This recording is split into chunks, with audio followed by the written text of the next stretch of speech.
En primer lugar, quiero agradecer al doctor Calvo que me haya invitado a participar en estas jornadas. Por supuesto, felicitarle porque son ya 30 años consecutivos celebrando este evento y que, como se ve, cada vez tiene mayor audiencia. Eso significa el interés que despierta.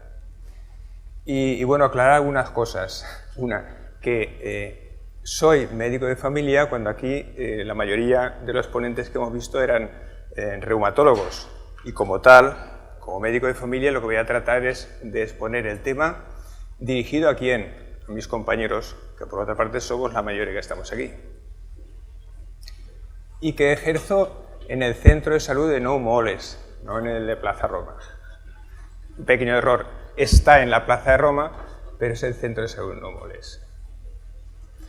El tema es, como leemos, atención al paciente inmunodeprimido, aunque realmente de lo que sobre todo voy a hablar son de biológicos. ¿Y por qué?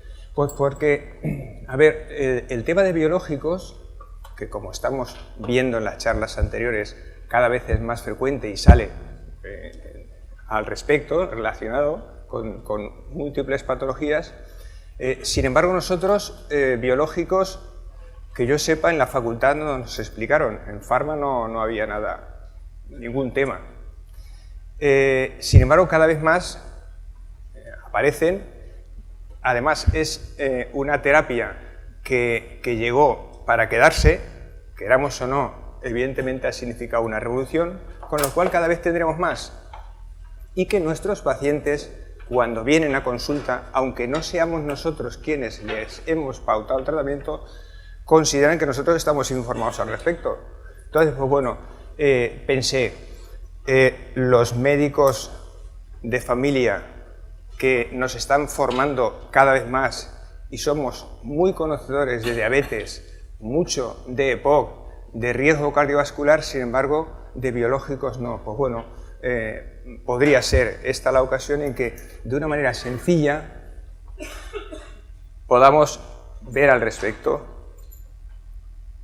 No sé si con este funciona. Ahora, con frecuencia en cualquier revista médica vemos titulares como son estos, recientes. Los tratamientos biológicos anti-IgE son prometedores para tratar alergias alimentarias. Nuevas técnicas para imprimir tejidos biológicos 3D de células madre. Y por otra parte nos aparece, leí no hace mucho, en septiembre, los biosimilares utilizados en la atención primaria son desconocidos para el 66% de los médicos de familia. Y es cierto. Entonces, vamos a situarnos un poco a ver las dudas y conceptos que quizá interesa tenerlos como base, a partir de ahí poder entender otros temas de los biológicos. Y claro, para eso, lo más sencillo que sería, pues hacer una definición concisa de qué son los biológicos. Estamos hablando de moléculas complejas derivadas de fuentes vivas o bien de seres humanos, de animales o microorganismos. Sencillo. Por otra parte, otra característica que tienen los biológicos es que actúan sobre dianas mucho más específicas que los tratamientos convencionales químicos que venimos utilizando. Por otra parte, para poder centrarnos un poco más concretamente en qué son los biológicos, qué mejor que hacerlo comparándolo con los fármacos habituales, los químicos. Y entonces aquí podemos ver en esta columna medicamentos químicos y esto los biológicos. Y podemos ver, por ejemplo, que los medicamentos químicos, su síntesis es química. Sin embargo, los biológicos lo hacen mediante unas técnicas un poco más complejas que son las biotecnologías. Que por otra parte, las moléculas de los medicamentos químicos, los que utilizamos habitualmente, son moléculas de bajo peso molecular, menor de 1 kilodalton. A diferencia, los biológicos son moléculas bastante más grandes en las que pasan de los 50 kilodaltons. Otra característica sería el proceso de elaboración. Los medicamentos químicos es relativamente sencillos en su producción, a diferencia de los biológicos, que son bastante más complejos, como ahora después trataré de explicar. Uno de ellos O sea, todos utilizamos a diario en la consulta fármacos de naturaleza química, y uno de ellos podría ser el ácido acetilsalicílico, que tiene pues 21 átomos, a diferencia de los biológicos, como por ejemplo la insulina, hormona del crecimiento, etc., que son más de 20.000 átomos. ¿Qué es lo que les diferencia? Otra de las características que tiene: los medicamentos químicos se pueden elaborar con otros laboratorios copias idénticas.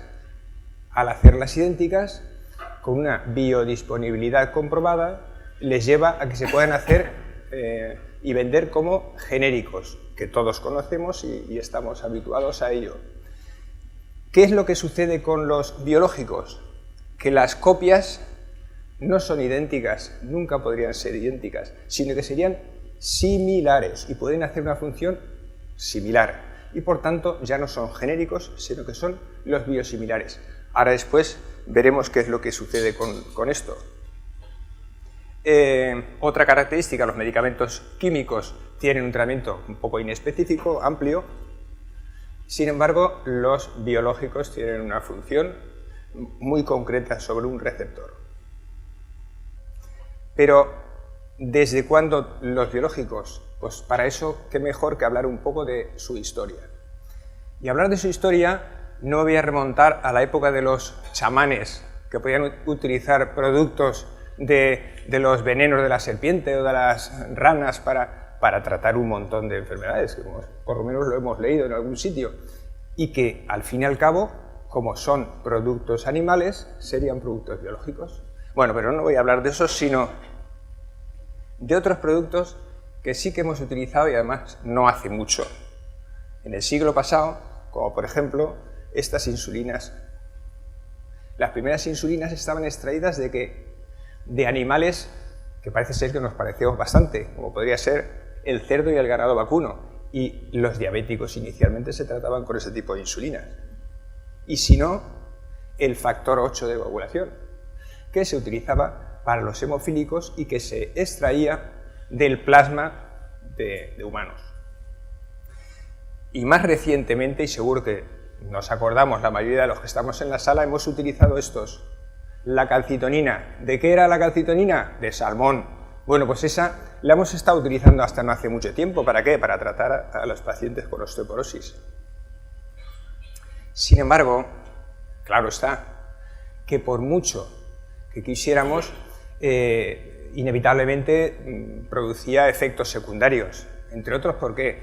Porque estaban extraídos de animales y por tanto bueno, había un problema inmunológico importante, con bastantes problemas de inmunocomplejidad.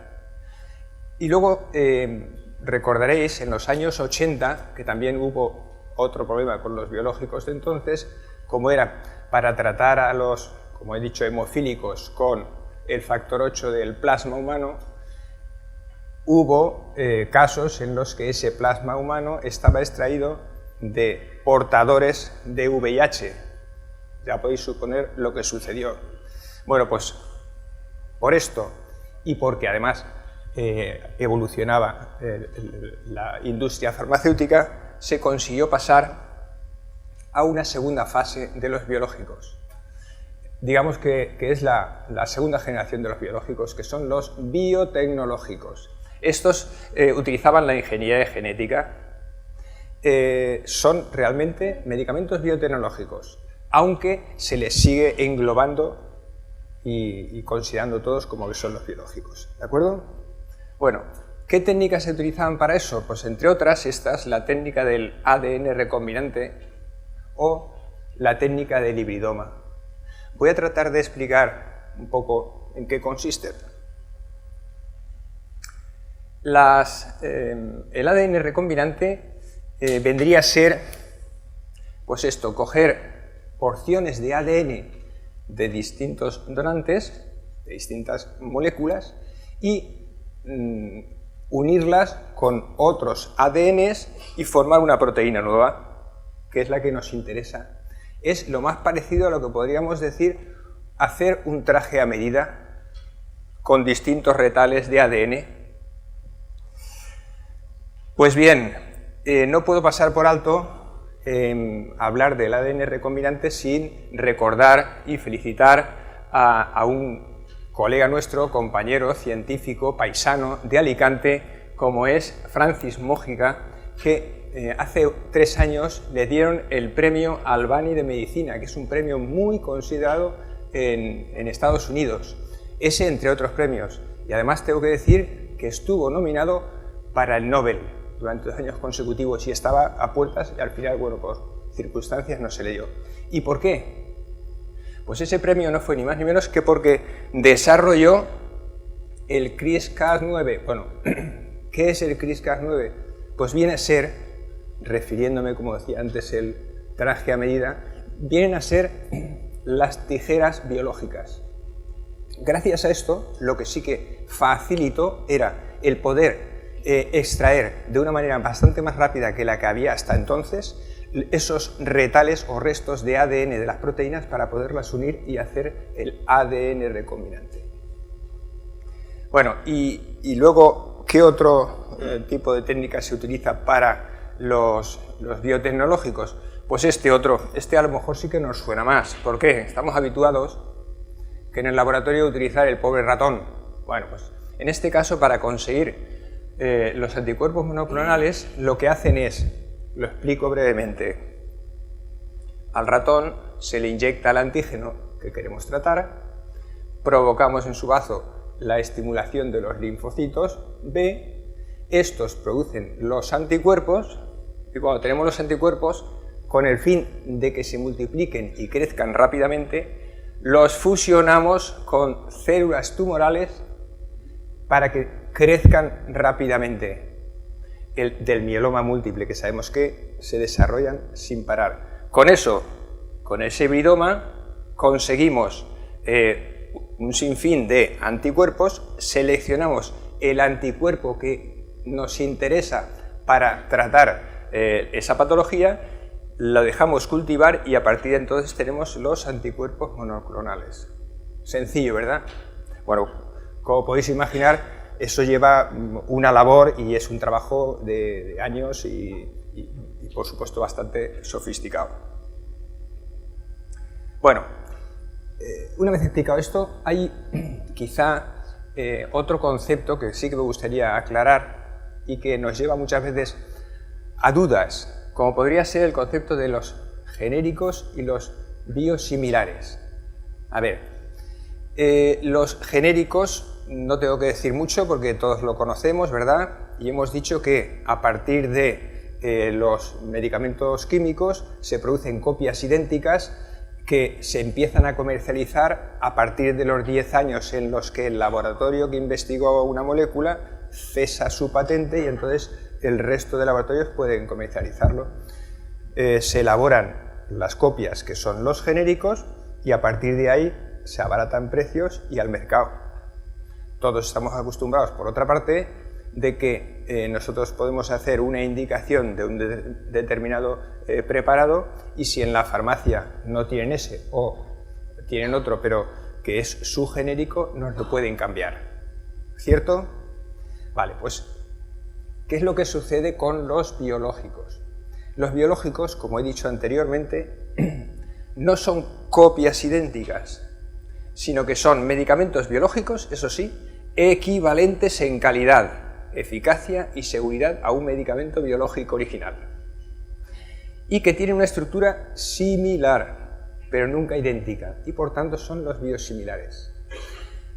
¿Qué ocurrió? Que en el momento en que ya sí que se tenían esos 10 años de comercialización de un determinado biológico, cesaba su patente, igual que sucedía con los medicamentos químicos.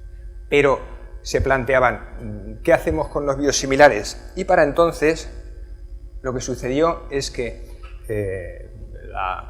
la industria recurrió a la Agencia Española del Medicamento y ésta se tuvo que comprometer y elaboró este artículo en la Ley 29 del 2006, en la que decía: no podrán sustituirse en el acto de dispensación sin la autorización expresa del médico prescriptor, los biológicos. Quiere decir, sí, son biosimilares y probablemente se va a conseguir el mismo efecto que su iniciador, como es el biológico. Pero el farmacéutico en ningún momento puede cambiar un producto por otro, sino que tiene que ser el prescriptor, es decir, el médico que lo ha indicado. ¿5 minutos? Pues lo tendré que soltar rápido. Vale, queda claro que entonces a partir de esos los biosimilares no los puede recetar, no los puede cambiar el farmacéutico, sino que tiene que ser por indicación del médico prescriptor. ¿El sentido que tienen los biosimilares cuál es? Pues está claro que hay que aceptarlos por una sencilla razón. Los biológicos han entrado, como decía, para quedarse porque son fundamentales, han demostrado que había muchas patologías que hasta ahora no se podían tratar y gracias a ellos se está dando una solución, pero por otra parte hemos estado viendo que son productos con una elaboración bastante compleja, lo cual significa que son caros. Y que eso significaría que compromete a los recursos de sostenibilidad del sistema sanitario, porque es limitado. Entonces están los biosimilares. ¿Qué ha pasado con las distintas sociedades, como por ejemplo la SEOM, que es la Sociedad Española de Oncología Médica, que entendiendo eso da sentido a que se puedan tener los biosimilares porque suponen ampliar la oportunidad a más pacientes, ya que disminuyen el precio y amplía el número de pacientes que se pueden indicar. Lo mismo la SER, la Sociedad Española de Reumatología. De igual forma lo entiende y admite que los biosimilares tengan su sentido.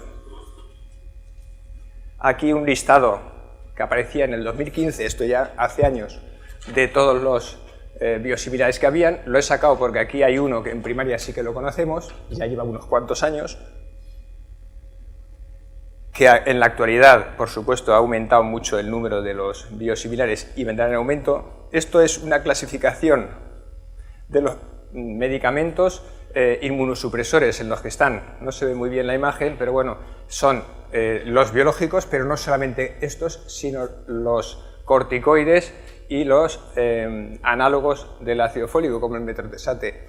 ¿Y por qué digo esto? Porque a partir de ahí me puse en contacto con el doctor Calvo y le dije, pero vamos a ver, todos conocemos y todos le tenemos respeto a los que están con tratamientos biológicos, pero ¿qué es lo que hacen realmente? Porque el paciente luego viene y cree que yo sí que sé lo que está haciendo con él.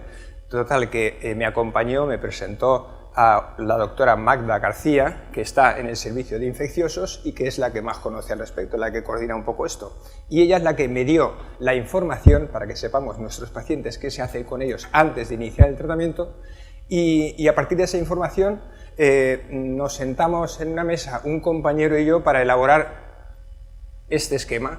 Y es tan sencillo como, por lo que me dijo ella, desde el origen, que son los servicios de reumatología, dermahematología y en menor medida digestivo, neurología y oncología, le remiten esos pacientes antes de su inicio de tratamiento. Cuando llega ahí, la doctora Magda García les abre su historial, una anamnesis, exploración y demás, les solicita esta analítica, anticuerpos, la triple vírica, varicela, la hepatitis y VIH, y les pide el IGRA. El IGRA, como sabéis, es lo que utilizamos aquí como técnica para descartar la TBC, junto con una placa de tórax. A partir de ahí lo remite ¿a dónde? A medicina preventiva. En medicina preventiva reciben al paciente en breve, en pocos días, pero ya con la analítica y estas pruebas. Y a partir de ahí lo que hace es, le aplica según el calendario vacunal. Aquí he remarcado en esta columna los que están con inmunomoduladores. No se ve muy bien en el libro, sí que lo veréis, pero bueno, al fin y al cabo es el calendario vacunal, en el cual está la gripe, lo de la TBC, el tétanos, si está o no está completamente vacunado, después la triple vírica en función de los análisis que se le haya pedido, de la varicela, del neumococo, el 13 y el 23, el meningococo, ACWI y el B, y el Haemophilus influenzae. ¿Esto para qué? Lo digo pues porque sepamos a nuestros pacientes qué es lo que se les ha sometido de vacunación. Efectos, ¿qué es lo que tenemos que tener nosotros en cuenta? Aparte de saber eso, por si nos preguntan, y decirles que sí que sabemos que se les ha vacunado y de que se les ha vacunado, pues que, un minuto, Perfecto. Acabo. Lo hago rápido, ¿no? Se nota. Los pacientes, ya se ha dicho anteriormente la compañera, y desde luego es cierto y todos nos suena, de que efectivamente cuando van a ser sometidos con eso tienen problemas de hipersensibilidad, que puede ser inmediato cuando se les está poniendo el tratamiento, que eso no lo veríamos nosotros, sino que es en el servicio donde se les está aplicando, pero sí que pueden venir efectos tardíos, y efectos tardíos podrían ser artralgias, mialgias o cefaleas.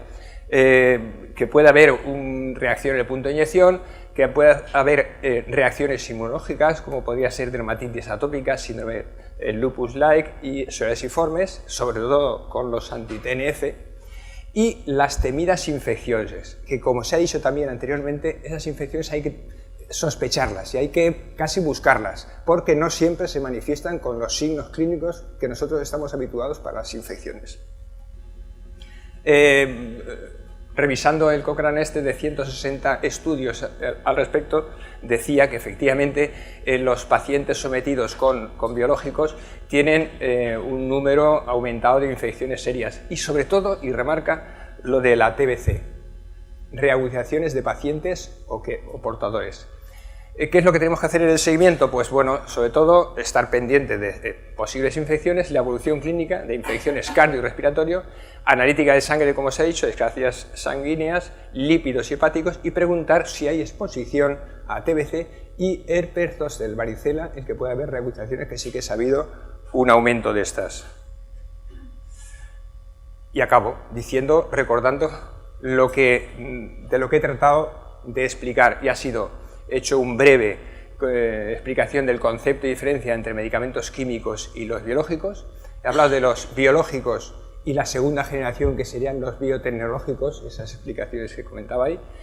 El porqué de los biosimilares, el sentido que tienen y que dan la opción a poder haber más tratamientos, la ruta que por lo menos se sigue en este departamento 9, no sabemos en otros departamentos cómo se hará, pero me imagino que será muy similar, y las precauciones que tenemos que tener con respecto a los pacientes durante el tiempo en el que están con el tratamiento. Y con eso finalizo. Muchísimas gracias.